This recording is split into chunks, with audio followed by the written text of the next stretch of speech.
Le parc est plein d'énergie chaotique. Le jeune Kenon, caractériel mais dépassé, se retrouve dans une bagarre violente. Les deux gars plus âgés et plus costauds s'en prennent à lui, leurs poings s'abattant pendant que la foule acclame. Le combat n'est pas équitable, et Kenon prend une raclée. Sa cousine Jukebox est retenue par ces types, ses protestations noyées dans les huées. Elle ne peut pas intervenir, rompant une règle des rues new-yorkaises des années 90.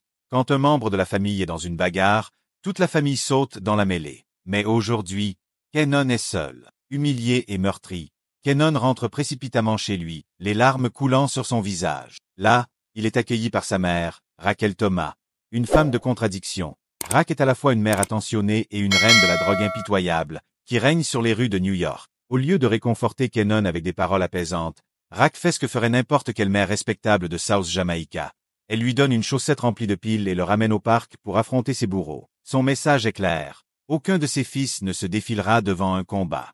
Alors que Rack observe à distance, sa présence étant une force silencieuse mais inébranlable, Kenon fait face aux garçons qui l'ont humilié. Cette fois, armé d'une nouvelle détermination et aidé par la sagesse de rue de sa mère, il prend le dessus. Le combat est brutal mais décisif, et Kenon s'en va la tête haute. L'épisode nous présente les principaux personnages de la vie de Kenon. Sa cousine Jukebox, avec sa voix envoûtante, Davina, la fille qui l'a séduit, son meilleur ami Famous, ses oncles Loulou et Marvin, chacun avec leurs propres ambitions, et Unique, le dangereux baron de la drogue, rival et ombre de Rack.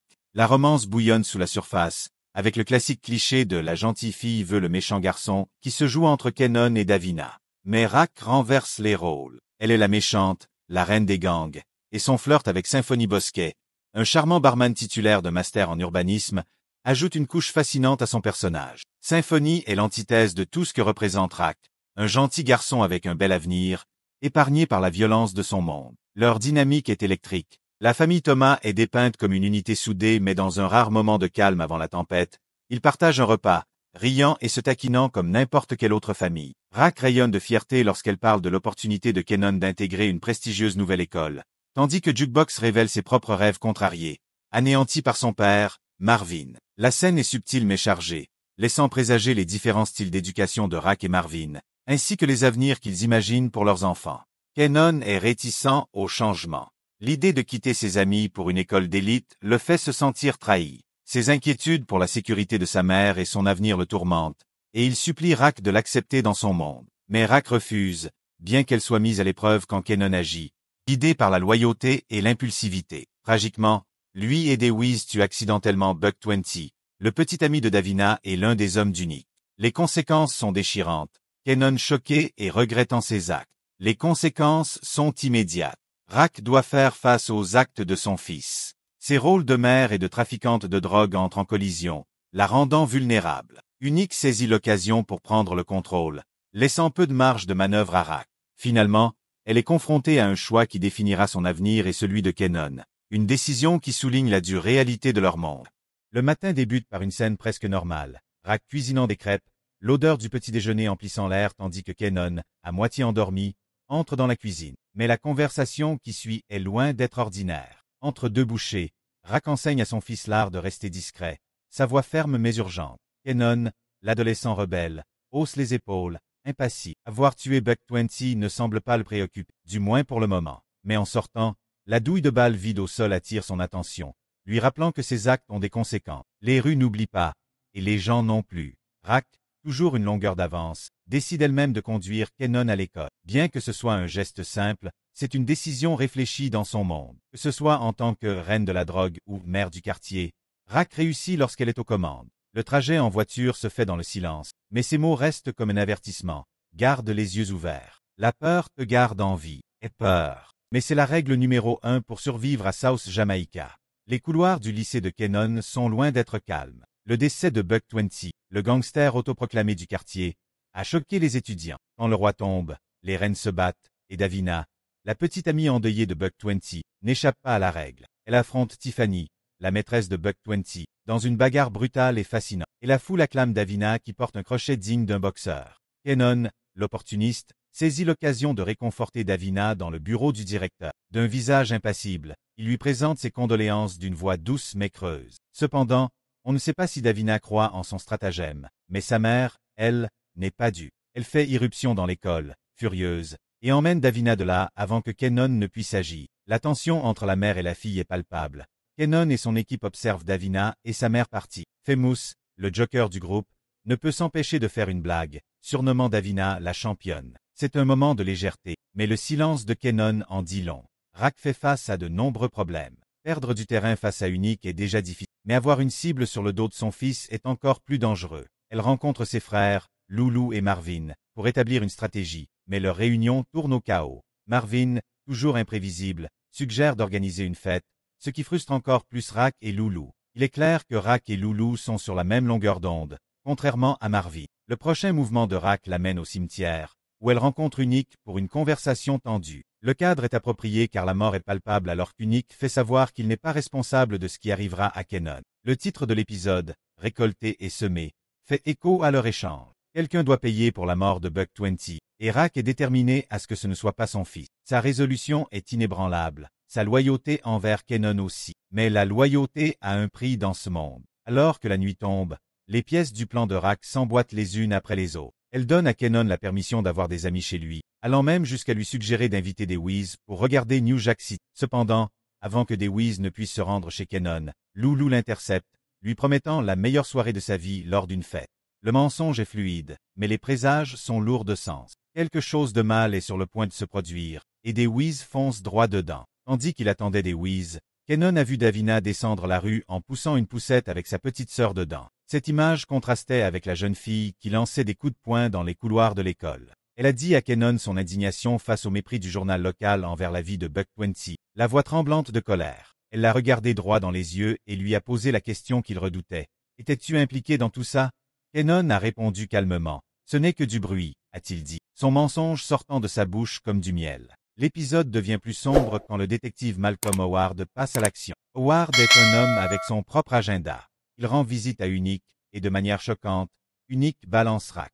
Les paroles du détective sont sinistres. Un roi, un trône. C'est une promesse ou une menace, selon le point de vue. Mais le conflit personnel entre Howard et Rack reste mystérieux. À la fin de l'épisode, les enjeux sont plus importants que jamais. Kenon, désormais officiel dans les affaires de la famille, est stationné à la plante, un mouvement que Rack présente comme une protection et un test. Mais le désir de Kenon pour les rues est évident, et sa frustration déborde quand il affronte sa mère. Rack, éternelle enseignante, délivre une autre vérité difficile. Tout bon leader doit être un bon suiveur. C'est une leçon que Loulou incarne parfaitement. Sa loyauté envers Rack et leur famille étant indéfectible. Cependant, la loyauté dans l'univers de Power est une épée à double tranchant, et à la fin de l'épisode, on voit jusqu'où Rack est prête à aller pour protéger les siens. Le sort de Deweese est scellé, un sombre rappel que dans ce monde, personne n'est à l'abri, pas même ceux qu'on appelle famille.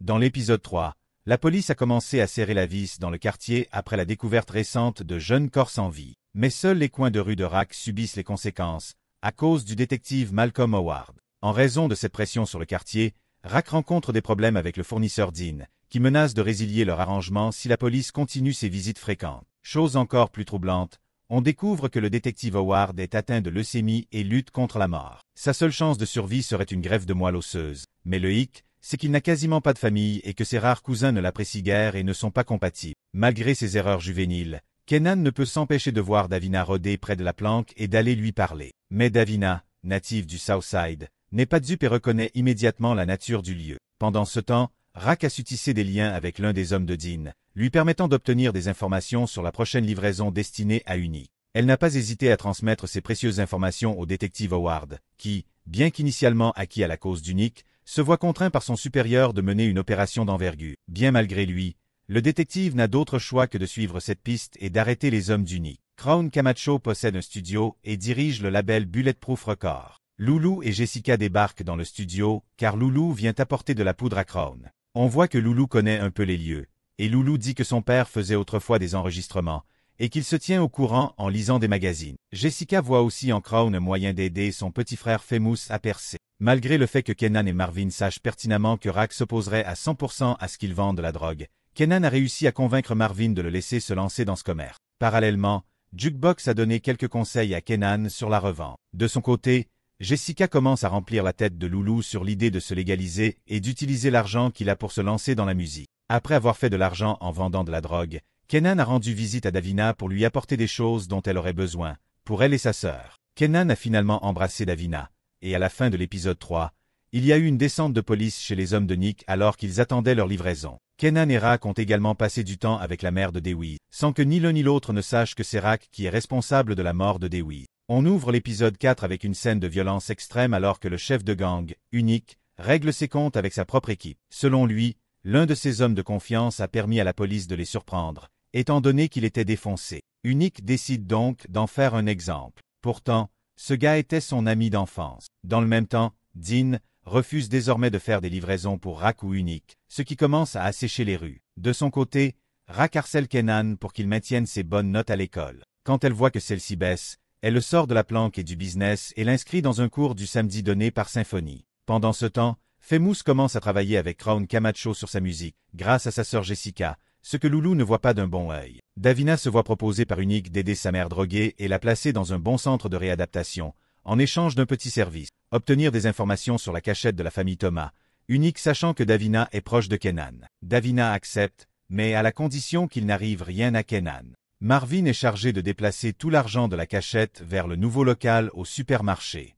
Il cherche à avoir l'aide de Scrappy, mais ce dernier étant malade, Marvin se tourne vers Kenan pour l'assister. De son côté, Rack ne cesse d'explorer de nouvelles opportunités et commence à repérer des appartements dans les tours pour en faire sa nouvelle planque. Sur un autre front, Famous décroche une place convoitée dans le showcase musical de Crown. Il en profite également pour encourager Jukebox à y participer aussi. Contrairement à Famous, cette dernière doit se concentrer davantage sur la recherche de fonds pour financer ses séances d'enregistrement, n'ayant pas le soutien d'un mentor comme lui. Pendant ce temps, Warrell, le bras droit d'Unique, se présente à la cachette de la famille Thomas au moment même où Marvin et Kenan transfèrent tout l'argent au supermarché. Lorsque Marvin s'absente avec une livraison, laissant Kenan seul, les hommes d'Unique en profitent pour braquer Kenan et dérober tout le butin. Marvin revient à temps et ouvre le feu sur leur véhicule, mais ils parviennent quand même à s'échapper avec environ la moitié du butin. Un homme reste sur place, tenant Kenan en joue. Marvin n'a alors d'autre choix que de l'abattre, éclaboussant Kenan de sang. Bien que Marvin et Kenan décident de garder l'incident secret, Rack finit par découvrir la chemise tachée de sang de Kenan et comprendre ce qui s'est passé. Dans l'épisode 5, Rack a confronté Kenan pour être allé à la cachette malgré ses ordres. Ensuite, elle a vertement réprimandé Marvin pour avoir mis Kenan dans cette situation. Après le départ de Rack, Loulou a réagi avec lassitude face au chaos créé par Marvin, et les deux frères se sont vite disputés au point d'en venir aux mains, jusqu'à ce que la police intervienne pour les séparer. Parallèlement, Kenan et Jukebox se sont aussi affrontés, cette dernière affirmant que Davina avait probablement vendu l'emplacement de la cachette à Unique, ce que Kenan a catégoriquement rejeté. Il a plutôt soupçonné Scrappy d'être le traître, malgré les dénégations de Jukebox sur sa loyauté. Ignorant ses protestations, Kenan est allé confronter Scrappy dans la rue, sans savoir que les détectives Howard et Burke le filaient. L'affrontement entre Kenan et Scrappy a conduit à leur arrestation par les policiers. Et c'est alors que le détective Howard a réalisé que Kenan était plus jeune que prévu, remettant en cause son lien de parenté avec le trafiquant Defcon, que l'on pensait être son père. Kenan, piégé au poste de police, appelle le petit ami de sa mère Symphonie qui vient à la rescousse. Ce dernier parvient à le libérer, mais Kenan le supplie de garder le secret, ce que Symphonie finit par accepter à contre-cœur. Sur un autre front, Loulou rejoint l'équipe du studio de Crown, où des problèmes financiers surgissent. Loulou s'impose alors comme l'homme de la situation, résolvant tous les enjeux monétaires. Pendant ce temps, Jukebox vit une histoire d'amour tourmentée avec Nicole. Mais leur romance passionnée est soudainement brisée lorsque la mère de Nicole les surprend en train de s'embrasser et chasse Jukebox de chez elle, brisant le cœur des deux jeunes femmes. Autre rebondissement, Kenan convainc sa mère de lui enseigner à cuisiner du crack, au cas où quelque chose lui arriverait, afin qu'il puisse subvenir à ses besoins. Scrappy, après avoir eu une altercation avec Kana dont Rack a eu vent, a connu des jours difficiles. Maltraité au sein de la famille Thomas et en froid avec Kenan, il a choisi de se joindre à l'organisation d'Unique, dans l'espoir de trouver un nouveau souffle. Enfin, l'épisode se termine avec Howard qui confie à Rack que Kenan pourrait en réalité être son fils, et non celui de Defcon comme on le croyait jusqu'alors. Bien que Rack ne l'admette pas ouvertement, elle sait que cette possibilité est bien réelle. La récapitulatif pour les épisodes de 6 à 10 de la saison 1 suivra bientôt. Reste connecté pour la suite des événements et l'ascension de Kenan dans l'univers Power.